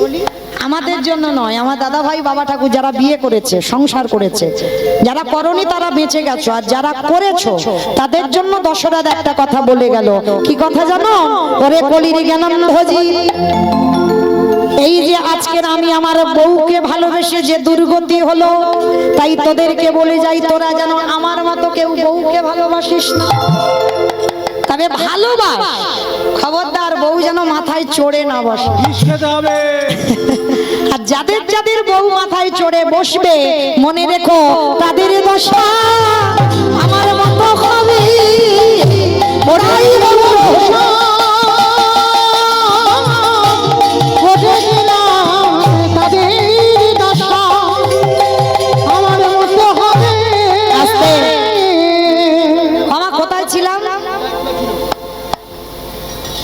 কোথায় ছিলাম? বাহ, যমুনাতে। হরি বল। বেশ, মানে খুব মন দিয়ে শুনছে। বেশ, আর বেশিক্ষণ জ্বালাবো না। আর 15 মিনিট মতো আছি তো, পরে আবার রাসলীলার দল আসবে। 15 মিনিট পর, 20 মিনিট পরে আপনাদের চরণ থেকে চলে যাব। একটু শান্ত হয়ে বসে। তো চলেন এইবার। যেই না বাবা সন্দীপনী মনি এলো, ছেলেটার মরা হলো না। আর যেই না ছেলেটাকে ডেকেছে, ছেলেটা এসে বলছে বাবা আমি যা পেয়েছিলাম সব যমুনার জলে ডুবে গেছে। সেগিরি, তাহলে কি করে অতিথি সেবা দেব? বাবা ওই যে দূরে দেখা যাচ্ছে একটা মুদির দোকান, ওই দোকানে গিয়ে আমি কিছু জিনিস চুরি করে আনবো। চুরি? হ্যাঁ রে, চুরি করা মানে তো মহাপাপ। কে বলেছে চুরি করা মানে মহাপাপ? মনে রেখো মা, এ জীবনে যদি চুরি করো, সব চুরিতে পাপ নয়। তুমি যদি নিজের জন্য চুরি করে তাতে পাপ হবে। অতিথির জন্য যদি চুরি করো, অতিথি মানেই নারায়ণ, নারায়ণের জন্য চুরি করতে হবে। তো আজকে ছোট্ট ছেলেটার বাবা দুজনে মিলে যাচ্ছে কোথায়? মুদি দোকান চুরি করতে। আর গেছে তখন সময়টা হয়ে গেল ভোরের বেলা। আর ওই ভোরের বেলা বাবা ছেলে দুজনে মিলে মা মুদি দোকানের পিছন থেকে গর্ত করেছে, গর্ত করে প্রবেশ করেছে দোকানের ভিতরে। আর দোকানের ভিতরে প্রবেশ করে চাল ডাল আলু সবজি যা যা দরকার পুটলিতে বেঁধে নিয়েছে। আর পুটলিতে বেঁধে নিয়ে একেবারে বাবার হাতে দিয়ে বলছে, বাবা তুমি তো কত চিন্তা করছিলে কি করে সেবা দেবে, দেখলে তো আমি কিরকম ব্যবস্থা করে দিলাম। বাবা বলছে, হ্যাঁ রে খোকা, অতিথি সেবার পর একটু মুখশুদ্ধি দিতে হয়। মনে রেখো মা, শুধু আজকের লীলাতে নয়, সবাইকে বলে যাচ্ছি, এটা আমার কথা নয়, মহাজনগত পন্থা। একজনকে যদি নিমন্ত্রণ করে সেবা দাও, সেবার পরে যেন মুখশুদ্ধিটা দিতে ভুলে যেও না। তো আজকে ওই ছোট্ট ছেলেটা বাবার কথা শুনে বলছে, ঠিক আছে বাবা তুমি দাঁড়াও, আমি দেখছি ওই দোকানের ভিতরে কি পাওয়া যায়। প্রবেশ করে দেখছে মা পানের থালাতে একটা হরিতকি পড়ে আছে। আর যেই না হরিতকিতে হাতটা দেবা, সঙ্গে সঙ্গে ভগবান মনে মনে চিন্তা করছে, বটু প্রথম পরীক্ষাটা তোর ওই মথুরার লোকের কাছে করে দিয়েছি, তোকে মার খাইয়েছি। আমার মনে পড়ছে দ্বিতীয় পরীক্ষাটা কচ্ছপ হয়ে চাল ডালটাকে খেয়ে নিয়েছে, এইবার তৃতীয়বারে পরীক্ষা। আর এই পরীক্ষায় যদি উত্তীর্ণ হোস, আমি জানবো তুই চিরকালের জয়। আর এই পরীক্ষার মুখে যেন মা জীবনে কারোর দাঁড়াতে না হয়, কোনোদিন কোনো ভক্তকে এমন পরীক্ষা যেন দিতে না হয় যেটা আজকের বটুকে দিতে হবে। ভগবান কি করেছে, যেই না ওই হরিতকিতে হাত দিয়েছে, ভগবান স্বপ্ন দিচ্ছে দোকানদারকে, দোকানদার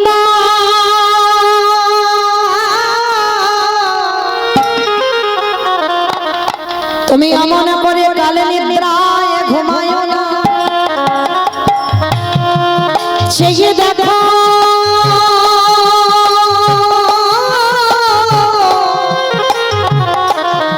তোমার মুদি দোকানে কেমন চুরি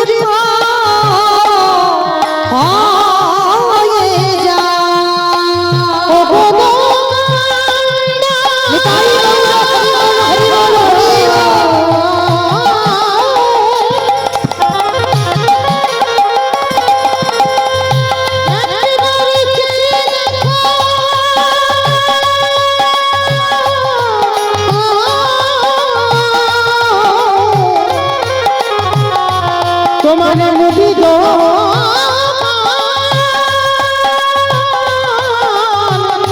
চুরি হয়ে যায়। চমকে উঠলো দোকানদার, এই ভোরের স্বপ্ন সত্যি হয়। আর সেই সময় ওই বটু সবে যেতে যাবে হরিতকিটা নিয়ে, পাটা লেগে পানের থালা উল্টে গেছে। আর দোকানদার স্বপ্ন দেখেছে, আর দোকানে আওয়াজ হয়েছে ঝনাট করে, এই মনে হচ্ছে আমার দোকানের ভিতরে কেউ চুরি করতে ঢুকেছে। আরে চোর চোর বলতে বলতে দোকানদার দোকানে ঢুকছে। আর কান্না প্রাণের ভয় হয়, সবে প্রাণের ভয়ে দুটো হাত আর মাথাটা হরিতকিটা নিয়ে বের করেছে। আর দোকানদার এসে দোকানদারের পা দুটো ওই বটুর চেপে ধরেছে। জীবনে কাল ঘনিয়ে এলো, তবু এতটুকু সময় বাবাকে বুঝতে দিল না যে বাবা আমি ধরা পড়ে গেছি। হাসি মুখে বাবার হাতে হরিতকিটা দিয়ে বলছে, বাবা যাও, তুমি ততক্ষণে রান্না বসাও, আমি যাচ্ছি। যতই হোক বাবা তো, বলো তোমার পৃথিবীতে সন্তানের মঙ্গল অমঙ্গল কে বুঝতে পারে? মা, সবার আগে মা। এই মা ডাকটা দেখো মা, খুব ছোট ডাক, সব অক্ষর দেখো দুটো করে আছে,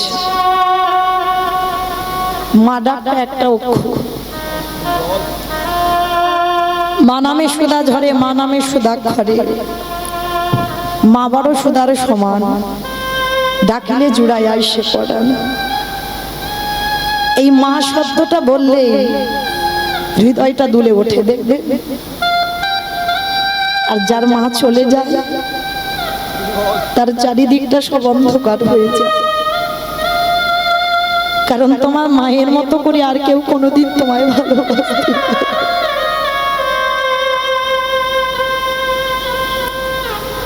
যে যতই বলুক না কেন আমি তোমায় ভালোবাসি, তোমার মার মতো করে কেউ বেশি পারবে না। মায়ের সঙ্গে নারীর বন্ধন, বাবার সঙ্গে রক্তের সম্পর্ক। সবার আগে বাবা মার মনটা কুগায়, যা আমার ছেলের ভালো হবে না মন্দ হবে। তার ছেলেটার পা ধরে তো দোকানদার টানছে, আর বাইরে হাত দুটো আছে আর মাথাটা আছে, দেওয়ালটা ধরে আছে আর পিছনে টানছে। বাবা বলছে, হ্যাঁ রে খোকা, তুই তো কোনোদিন এত ঘামিস না। কি হয়েছে রে বাবা, তুই এত ঘামছিস কেন? ও বাবা, কিছু হয়নি, তুমি ততক্ষণে যাও, রান্না বসাও, আমি যাচ্ছি একটু পরে।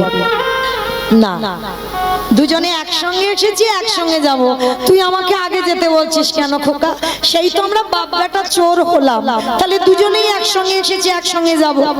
ও বাবা, তুমি যাও না, আমি বলছি তো আমি একটু পরে যাচ্ছি। না, একসঙ্গে এসেছি, একসঙ্গে যাব। ছোট্ট ছেলেটা বারবার যখন বলছে আর থাকতে পারলো না, বাবা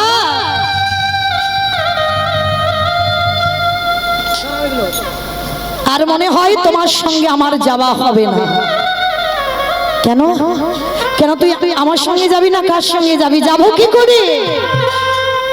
এরা যেভাবে আমার দোকানের ভিতরে পা ধরে টানছে, কখন বলতে কখন ওরা আমাকে দোকানের ভিতরে টেনে নেবে। খোকা,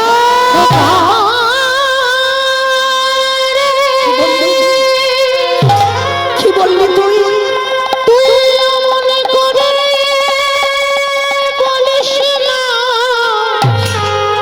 আমি যে বাবা হয়ে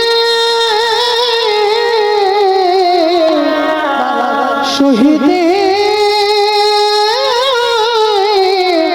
পারিব না।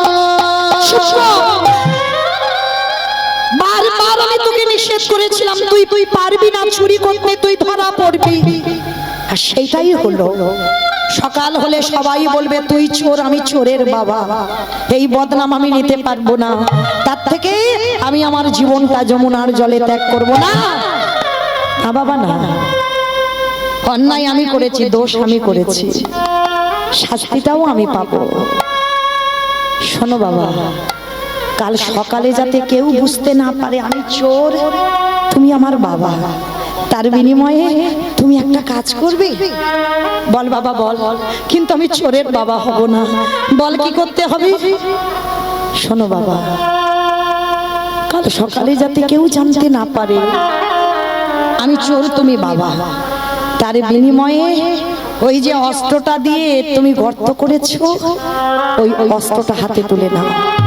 আর অস্ত্রটা তুলে নিয়ে তুমি আমার মস্তকটাকে ছেদন করে নিয়ে পালিয়ে যাও।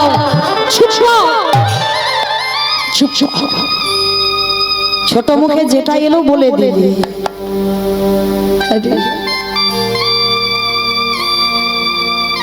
ছোট তো বাবা হ, যেদিন বাবা হবি সেদিন বুঝবি বাবাদের কত জ্বালা, সেদিন বুঝবি বাবাদের কত স্নেহ মায়া মমতা। আজকে বুঝবি না।